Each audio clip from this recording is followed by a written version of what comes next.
Ever since man has looked up into the stars, he has seen strange objects in the skies. But the search for proof of extraterrestrial intelligence has produced disappointing results. The best so-called evidence has only been a few photographs and film clips. But now, all that's about to change. Since 1985, more than 15 million Americans have reportedly witnessed unidentified flying objects. But despite the seemingly overwhelming evidence, mainstream science has chosen to ignore the subject. But now, for the first time in history, one of the greatest mysteries of this century is unraveling.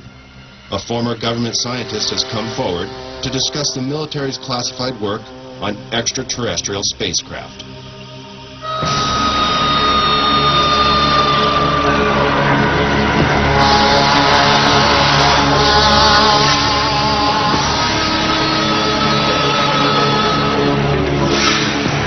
Human advances in technology have exploded in a million directions and show no signs of slowing down.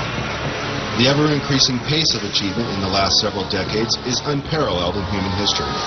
The high cost of developing and producing these technologies has limited the number of contenders from the private sector, leaving the government and large corporate businesses on the cutting edge of new discoveries. Always in the public eye, big business competes for high-paying contracts, working night and day to invent or further develop the next big thing to satisfy the masses. The government, on the other hand, must conceal information concerning national security that, for obvious reasons, should not be public knowledge. But when it comes to matters concerning the welfare of our planet, the living beings on it, or potential clues to the mysteries of the universe, many believe it should be our right to know. The end of World War II and the invention of the atomic bomb signaled a new era of international mistrust. Since the earliest days of the Cold War, which coincides with the Roswell incident and the start of the modern UFO era, the military has been especially secretive about its advances and achievements, while always searching for the perfect weapon or super sophisticated tool of espionage.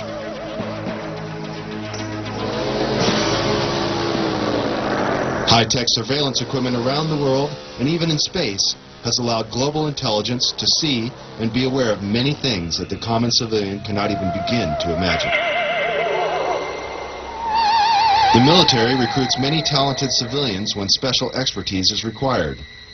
And propulsion systems expert Bob Lazar claims he was one of them. In this exclusive interview, he gives his detailed account of his employment with the Department of Naval Intelligence at the top-secret facility known as S4, where, according to Bob, he was hired to work on recovered alien spacecraft. S4 is located 125 miles north of Las Vegas and 15 miles south of Groom Lake. This now not-so-secret military base at Groom Lake, Nevada, is known as Area 51, or Dreamland, as insiders like to call it. Born in 1959 in Coral Gables, Florida, Bob has lived much of his life in Las Vegas, Nevada. With degrees in physics and electronics from MIT and Caltech, he has dabbled in everything from chemistry to fireworks in an effort to understand the finer points of propulsion. He has even assembled a jet car with a 22,000 horsepower engine salvaged from a Navy F-3D Skynight that is capable of land speeds of over 350 miles per hour. Fate took a serious turn for Bob in 1982. Arriving early for a lecture at Los Alamos National Laboratory in New Mexico given by Dr. Edward Teller, one of the inventors of the atomic bomb, Bob was able to meet and talk to the famous physicist. Coincidentally, Dr. Teller was reading the local paper, The Monitor, with a featured front-page article on Bob, and the two struck up a conversation. Later, Bob sent Dr. Teller his resume for consideration, and soon after, Bob was hired by the Los Alamos National Laboratory. This Los Alamos-based directory lists Bob as an employee. By 1989, Bob was brought into the top-secret program at S4 known as Project Galileo. In the following interview, Bob reveals many details of this amazing experience.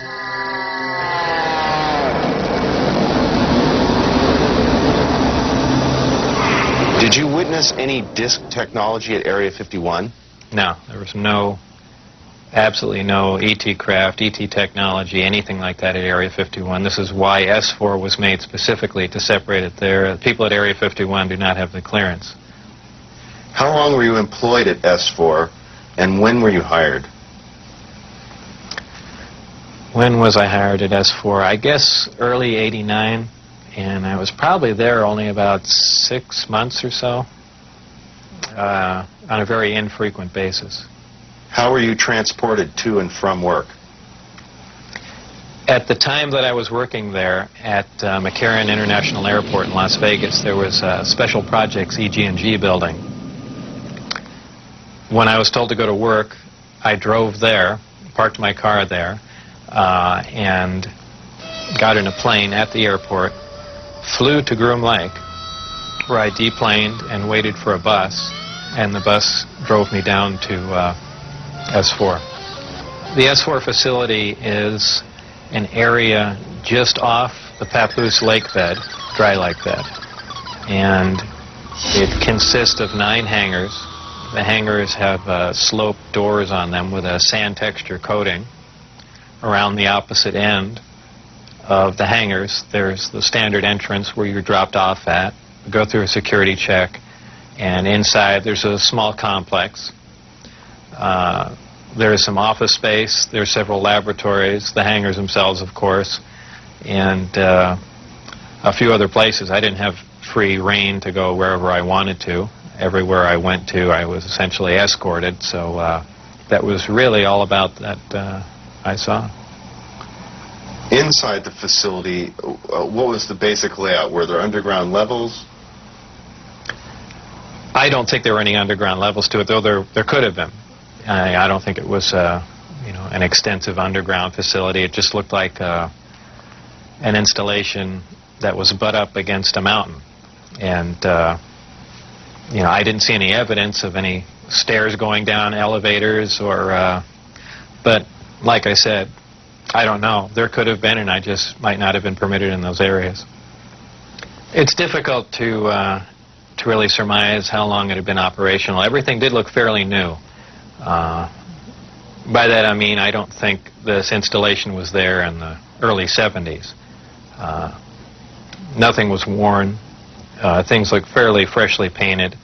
So, as a ballpark guess, I would say it would really surprise me if the installation was older than 5, 7, 10 years, something like that.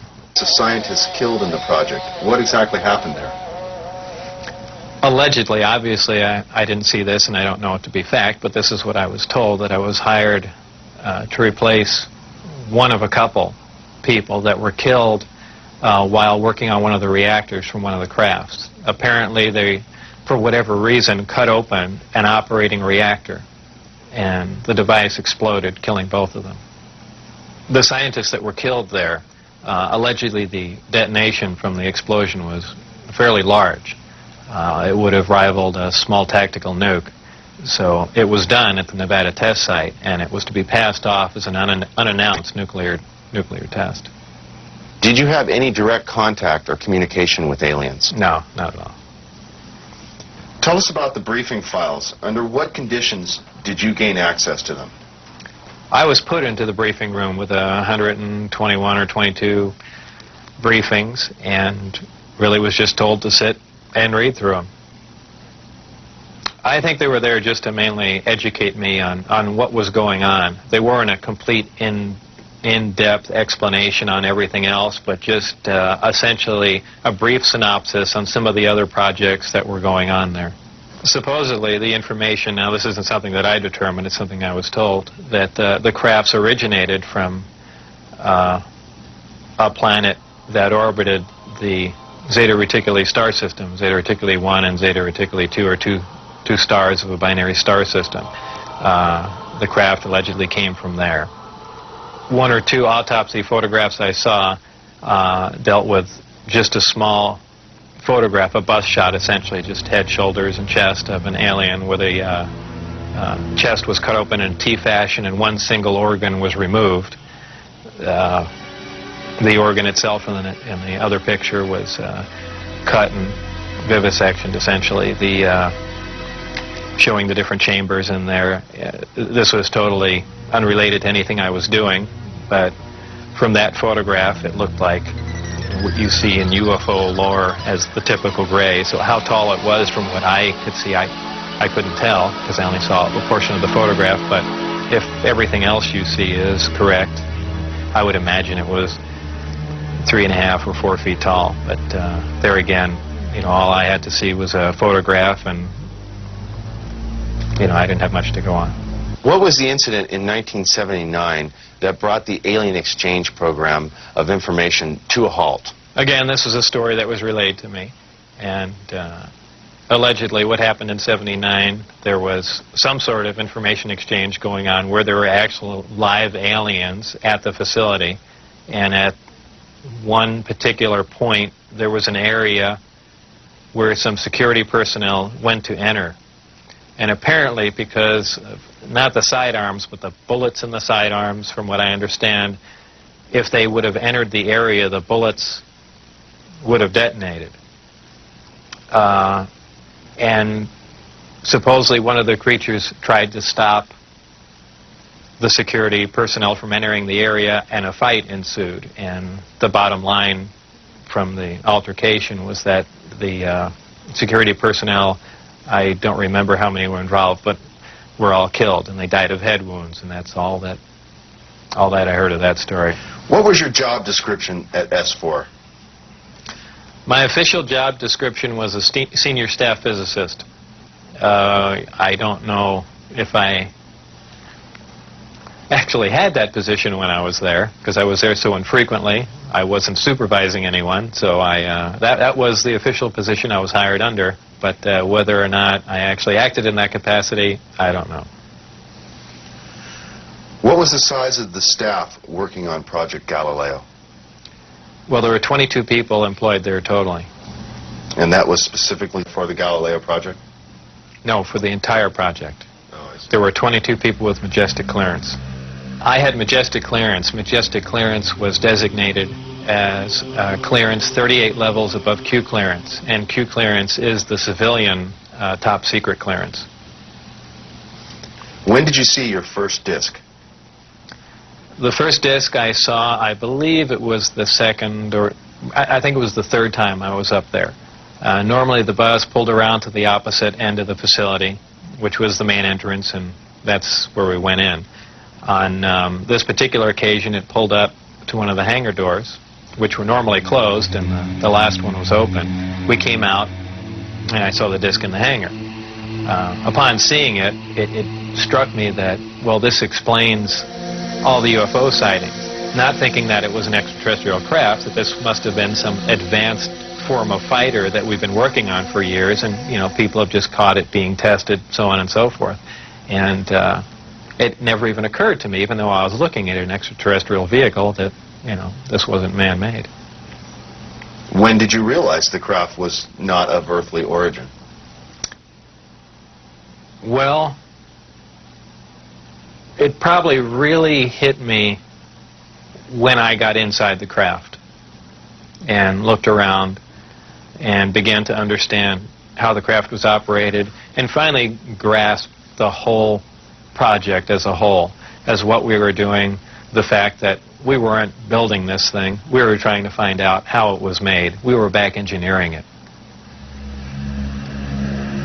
What is back engineering? Well, back engineering is taking a finished product and finding out how the device or product was produced, and essentially determining whether or not you can duplicate it.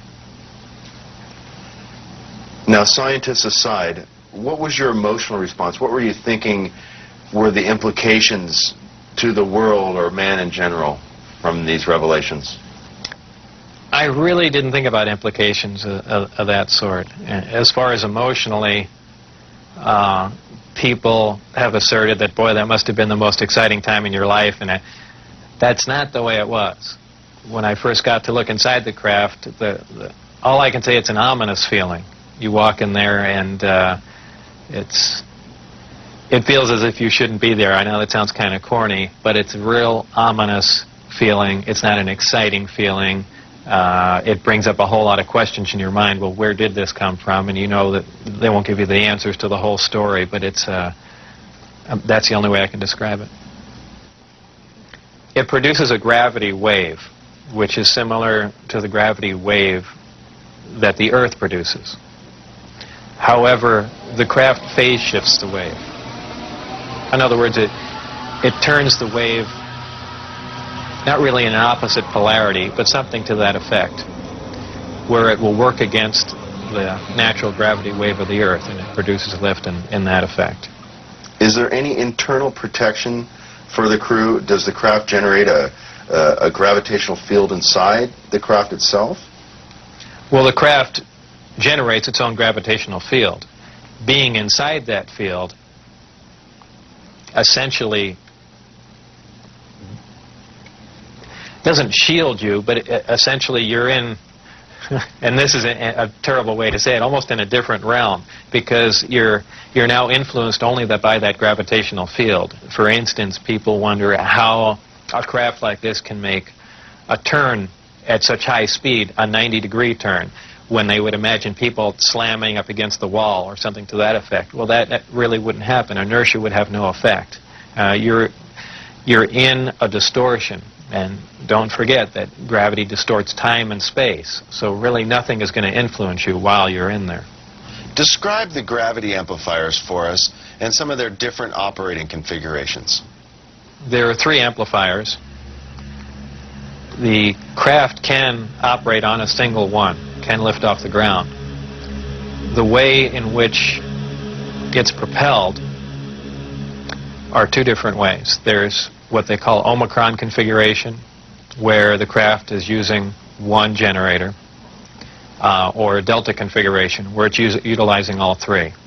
Delta configuration would be for space travel. Essentially, the craft will tilt up on its side, as opposed to a science fiction movie where you see a flying saucer moving around. The craft will tilt up on its side, focus the 3 gravity generators to a single point, and move through space that way. Moving around the source of gravity is a problem to a disk because it's interference, essentially. So what they do is they work with that interference to their benefit. They'll use one gravity generator to lift the craft off the ground. And as opposed to what we're used to, for instance, a plane, once it's in the air, we envision thrust or some force coming out the back of it to push it forward. The crafts work completely opposite of that. What they do is once they're hovering in the air, they'll swing the 2 remaining gravity generators up in front of them and create a distortion, essentially a downhill, and the craft rolls downhill for infinity. It's always chasing a little distortion. That's why they look goofy when they fly around at low speed, because they're essentially, and any time you run over, the gravity field around the Earth is not completely constant and stable, depending on the minerals and density of the Earth underneath it. The gravity will vary somewhat, and you will get odd movements of the craft. So its low-speed mode is kind of unstable for the most part. I only witnessed one test flight up close, officially. That I was just inside the hangar. The test was going off probably, just as the sun was going down, and it was a low-performance test. I believe there were some pilots or test pilots in the craft. The craft must have been retrofitted to fit them, because the seating arrangements were really not accommodating. They were in radio communication with the craft, which is kind of surprising to me, because the gravity waves that the craft was producing should have distorted the radio waves also. So apparently there's something there that I don't understand. The craft lifted off the ground, virtually noiseless, other than a small corona discharge on the bottom of the craft, indicating the presence of high voltage. That dissipated at about 30 feet, and it stood there completely silently, and moved over to the left, to the right, and sat back down. That was the entire test. However, that was an extremely impressive test. Maybe to someone that really knows little about science or anything, that wouldn't be a whole lot, but you have to realize this craft was about 52 feet in diameter. I don't know exactly how much it weighed, but it weighed a lot. And this was quite a scientific feat, to lift something completely silently, under control. and perform a maneuver like that. The craft itself was, I assume it was metal. It was cold to the touch. That's why I say it was metal. But it was a brushed aluminum, actually just an unfinished stainless steel, not shiny finish to it. Had no seams. It was as if it was injection molded from one giant die. I was completely amazed. I can't really reflect on how it made me feel, but that was exciting. How would you define gravity? Could you describe in layman's terms its basic principles for us? Gravity is something difficult to explain because it's something that we essentially don't understand. It's just something that we can observe. Not much is really known about gravity. There are many theories about it, but they are just mainly theories. There's theories of gravitons, which allege that these are these subatomic particles that act like an attractive force like gravity that exchange between two pieces of matter. There's also a theory that gravity is a form of wave, an electromagnetic wave. But basically, gravity is a force. It's the attraction. It's the inherent property of matter to have gravity, a mutual attraction for each other, and it's basically all that we really know. Modern science, current science, right now, identifies one gravity. It's one force in nature. Apparently, through research at S4 or information gained from one of the crafts they were researching there, it appears that there are two different forms of gravity. One form works on an atomic scale, on subatomic particles, holding pieces of matter, holding atoms themselves together. Another works on a larger scale, the scale we're most familiar with, holding planets in orbit, holding ourselves to the ground, things of that sort.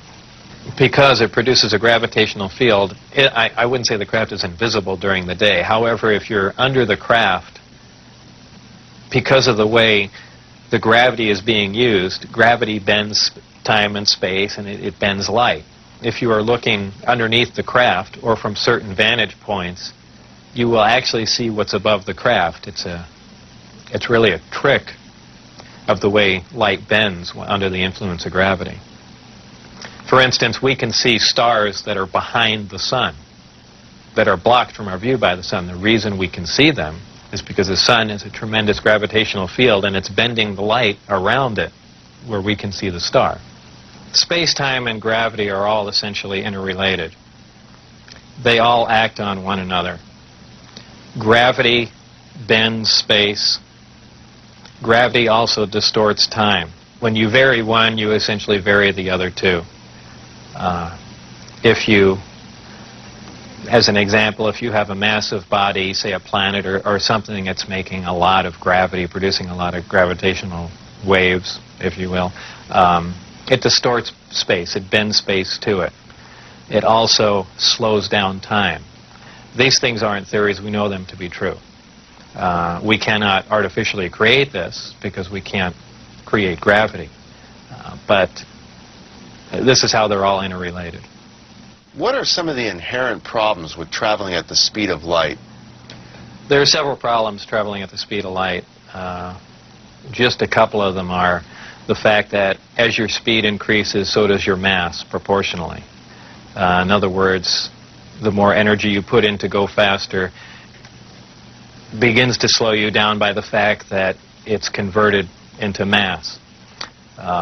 You have other problems like just traveling at such an extreme velocity, navigational problems, the fact that you might run into little tiny micrometeorites at speeds like this. They would undoubtedly destroy your craft. There's just a whole host of problems that you're going to run into just attempting to do something like that. Aside from the fact the amount of energy required to accelerate to the speed of light is horrendous. Could you briefly describe Project Looking Glass and Project Sidekick for us? Project Sidekick was another project going on with Galileo. Galileo was the project that I was involved in.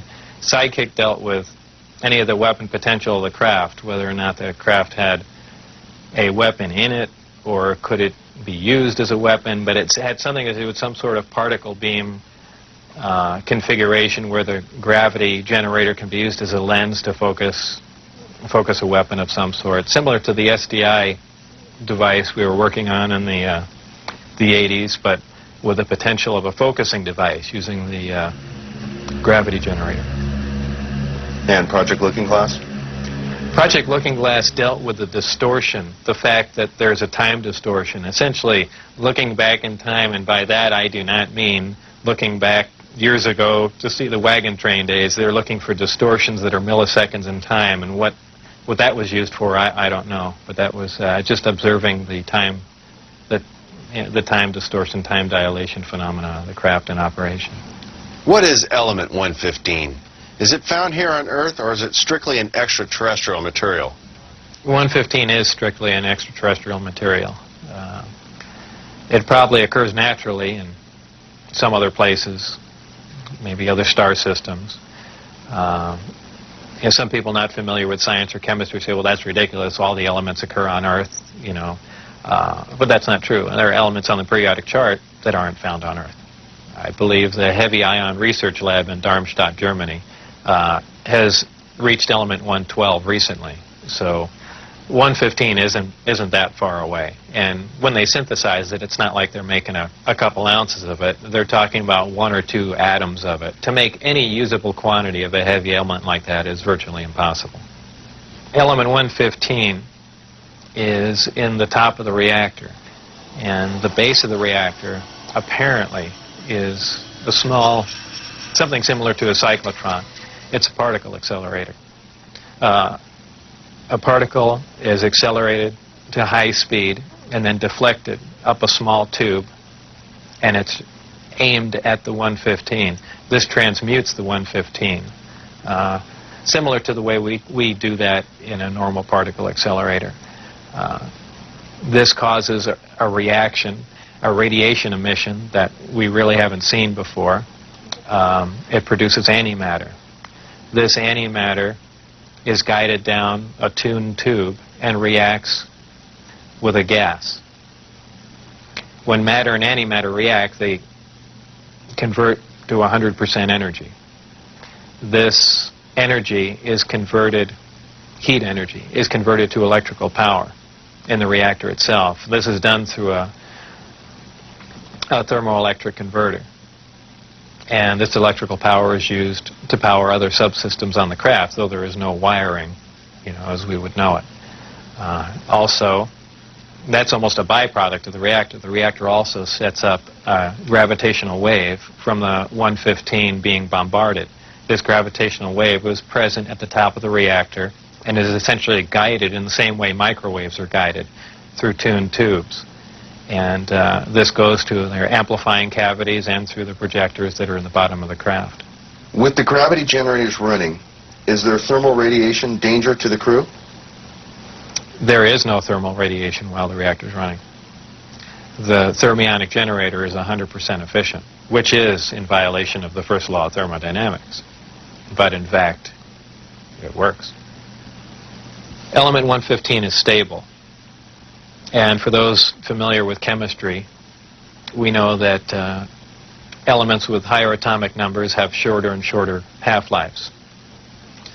However, when you reach a certain point, they call it the island of stability. There is a place, and we've theorized this for a long time, somewhere around 114 to 116, there should be an area in there where the nucleus of the atom is geometrically stable with protons and neutrons, where it no longer decays. It's not radioactive. 115 is, in fact, this element. In fact, it does occur again somewhere around element 247. Of course, you know, we're nowhere near synthesizing that. We can only, you know, predict things like that. But that's where 115 is. Did they, the aliens, give us element 115 in large quantities? Whether or not it was given to us, I can't answer that question. However, I was told that we have 500 pounds by one of my co-workers. How it was obtained and, you know, where exactly it came from, I don't know. Whether it came in one of the crafts or, you know, it was separate cargo somewhere. Anyone can speculate, but I was told that was the figure. You were able to get away with a sample of element 115. How much did you get away with? No comment. Nighttime test flights, unofficially, while off the base. What did you see? The test flights I saw off the base, actually the best test flight was witnessed by my friends who I brought out there. At the exact moment the craft was hopping around and doing some really impressive maneuvers, I had turned around and I think was looking for the video camera or something to that effect. But I missed some of the most impressive maneuvers. But the craft was similar to what was done before that I had seen close up, other than the fact that it went above the mountain range, moved a much greater distance at a much higher rate of speed. How were you able to find out about the test flight schedules? The test flight schedules were told to me specifically because I was probably going to have to be present during those times. And at that time, the test flights were taking place on Wednesday nights. And from what they said, that was because that was statistically the least amount of traffic in the area. And that's all that they were concerned about. Does the propulsion system release any sort of discharge or exhaust? There was a high voltage discharge on the bottom of the craft, but as far as there being an exhaust, there was none. Why did they appear as glowing balls of light in the night sky? Well, that's kind of the same reason why a neon light or a fluorescent light lights up. What you're dealing with is a high energy source in essentially a gas atmosphere, oxygen, nitrogen. And when you apply enough energy to a gas molecule, they emit photons, they emit light. And I don't think it's anything, it's really a byproduct of how the craft operates. When it's emitting that much energy, the gas surrounding the craft emits light. The same reason why lightning is visible. You have a huge electrical discharge, and the gas emits light in the form of lightning bolt. If you were going to see one of these crafts at night operating, it would appear really as a glowing ball or just a bright light in the sky from a distance. Even close up, you'd see a glowing halo around it. This is typically what you'd see in your normal UFO sighting, if you've heard them a lot. However, keep in mind that lights in the sky are caused by much more common things than flying saucers. Tell us a little more about the aurora you witnessed taking off out of Area 51. It was a large craft, and the one glimpse I got of it was from the rear, and it had two huge square exhausts with vanes in them. And it was just, it sounded more like a rocket than a jet. I don't know. I even think he did mention that it was liquid methane powered, but there again, you know, working on the disk technology, I really could care less what was rolling around at Area 51, but it did catch my eye. As a result of going public, have there been any attempts made on your life? One day when I was getting on Interstate 15, driving down Charleston Boulevard, a car came up alongside of me, and I thought he was just trying to race me to get on the freeway. This was after I had left the project. It was a white, boxy-looking car. Exactly what make and model, I don't know. But I accelerated to get on the freeway to go fast, and there was a gunshot, and the back of the car was hit, and I skidded off into the median. And I stopped, and I was frightened, and I just stood there because I thought the guy was going to be alongside of me and just shoot me. I had nothing to do. I was essentially paralyzed with fear, and I waited there, and then nothing else happened. And do I know it was a government agent trying to kill me? No. Could it have been a drive-by shooting? Maybe. You know, so it was an attempt on my life, but by who specifically, I don't know. Though I was threatened before I had left. They threatened my wife's life and my life, so I can only put two and two together and say that they were kind of pissed at me. In an earlier interview, you had mentioned that they had put a gun to your head. Tell us about that. That was after we were caught out when I had the test flight schedule, and I brought some friends out to show them the disc test. We got caught out there, and the following day I was debriefed down at Indian Springs Air Force Base. And I was in the room with the security guards that caught us, my supervisor and some other people, and some other security personnel. Yeah, they were essentially grilling me about security and, you know, how could I possibly bring people out there. And I guess I wasn't as responsive as they would like, and they got in my face, and one of them pulled the sidearm out, you know, just pushed it against me. Have you maintained any contacts with your colleagues out at S4? No, I never heard from anyone other than for a very brief time after I left. Dennis, who was my supervisor, did try and make contact with me at the meeting place was the Union Plaza Hotel, and I took a friend of mine, Gene Huff, down there, and another friend, a former colleague and scientist from Los Alamos, and we saw him, but I also did recognize some security personnel walking around there from S4, so whether or not it was a setup or what was going on or he was trying to talk to me, we never found out, and we left. It just was a real strange situation. I never heard from him since. As we enter the 21st century, how has your experience changed your beliefs? Well, if you want to word the question, how are my opinions changed, I would say considerably. Before I was at S4, I was more or less one of the guys that thought, you know, all these government conspiracy and UFO buffs and things like that were complete lunatics. I even remember before I was involved there, a friend showed me a little newspaper clipping and said John Lear was giving a lecture who was touting that aliens from another world came to Earth and there's 70 different species. And I remember laughing on the phone that this guy had lost his mind.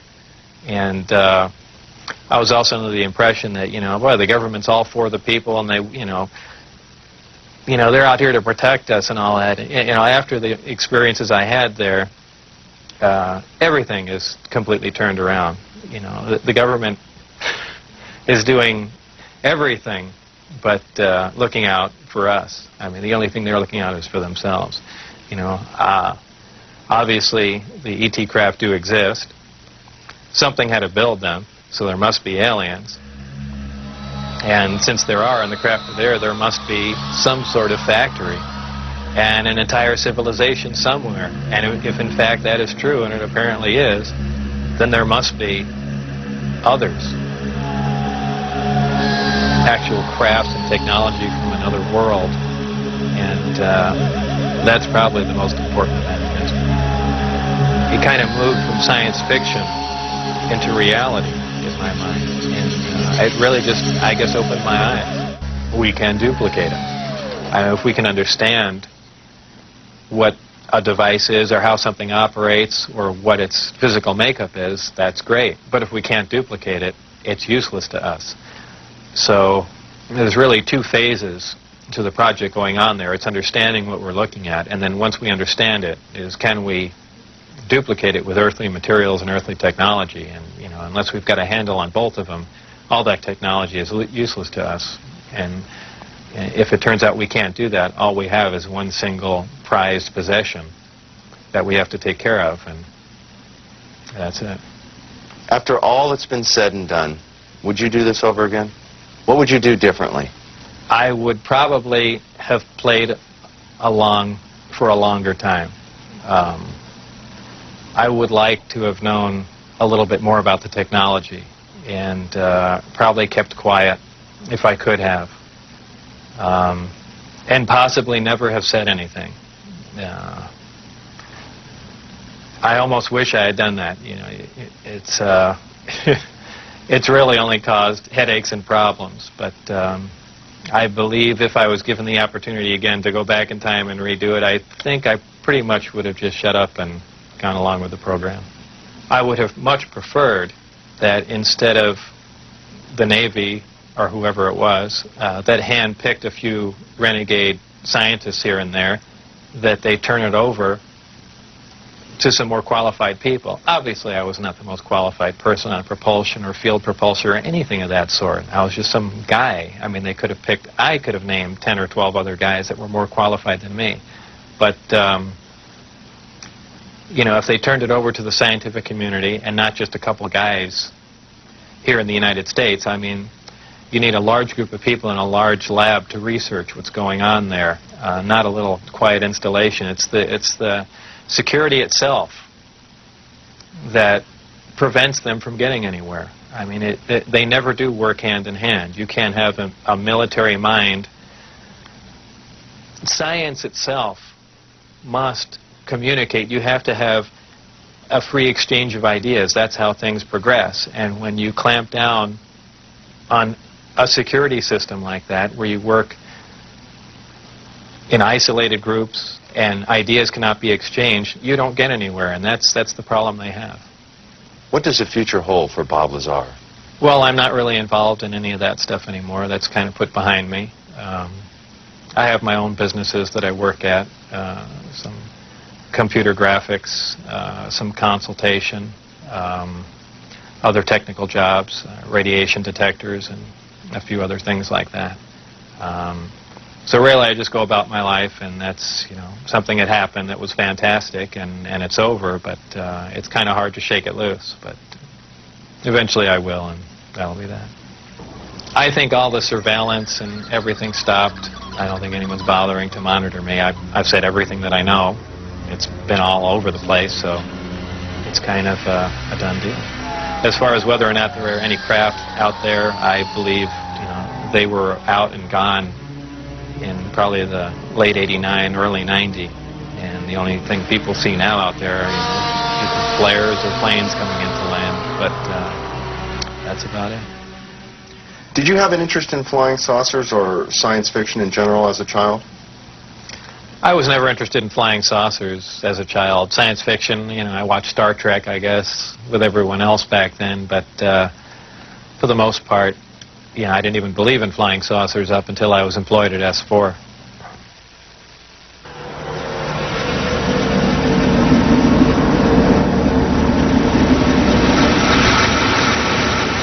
I couldn't help at one point in my discussions privately with General Secretary Gorbachev, when you stop to think that we're all God's children wherever we may live in the world, I couldn't help but say to him, just think how easy his task and mine might be in these meetings that we held if suddenly there was a threat to this world from some other species from another planet outside in the universe. We'd forget all the little local differences that we have between our countries, and we would find out once and for all that we really are all human beings here on this earth together. Well, I don't suppose we can wait for some alien race to come down and threaten us, but I think that between us we can bring about that realization. Thank you all. God bless you all.